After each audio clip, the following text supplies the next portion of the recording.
Hello students, the topic is molecular basis of inheritance, and in today's class let us learn about the structure of the transfer RNA, also called as the tRNA. tRNA also has other names like sRNA or soluble RNA. Now the tRNA is produced by RNA polymerase III.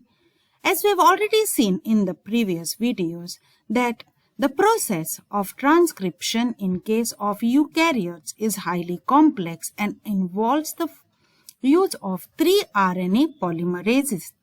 And we've already learned that RNA polymerase III is responsible for formation of the tRNA.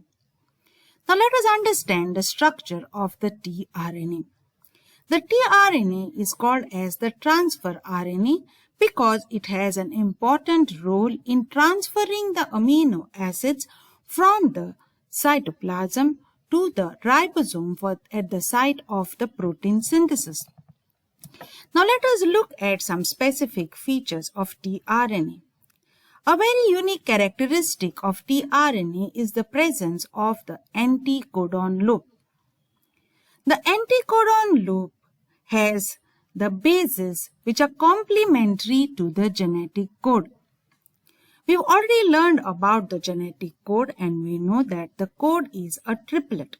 Now the anticodon arm of the tRNA has the base pairs which are again 3 in number, but these are exactly complementary to the codon.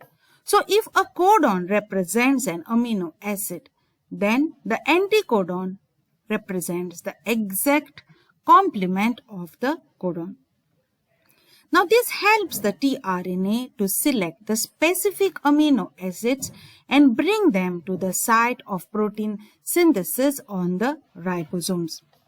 Now, if you look at the structure of the ribosome of the tRNA, it is a highly coiled structure, and this structure is sometimes referred to as a clover leaf structure or also as an inverted L structure.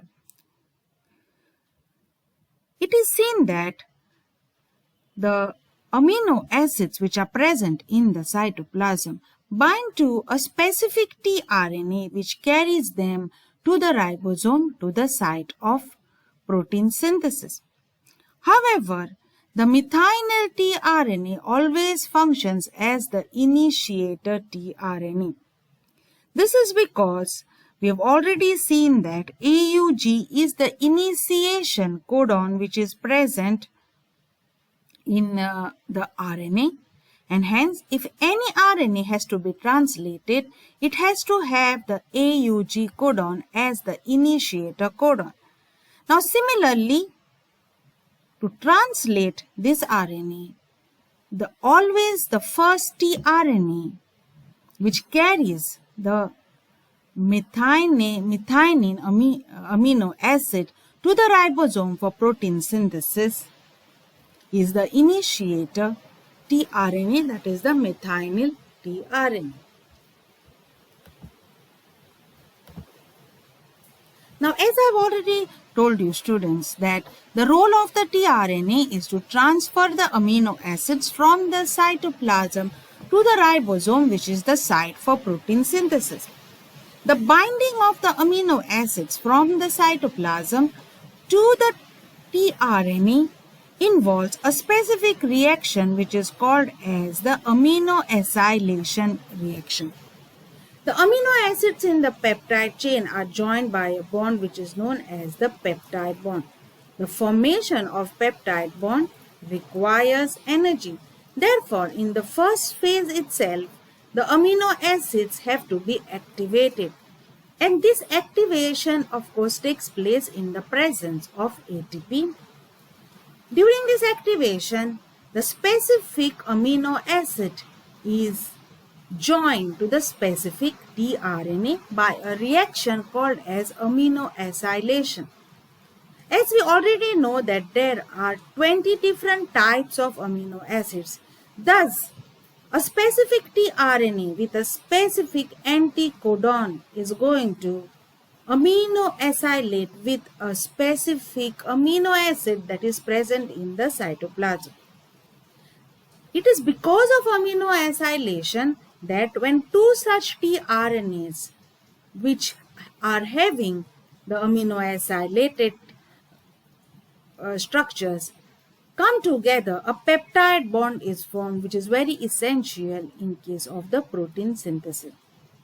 Thus, we can see, students, that amino acylation reaction is the reaction which makes use of ATP molecules and which results in binding of the cognate tRNA with the specific amino acid present in the cytoplasm.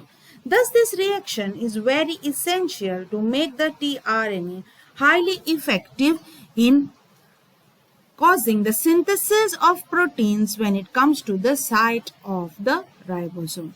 So this is the role of tRNA in the protein synthesis process. Thank you, students.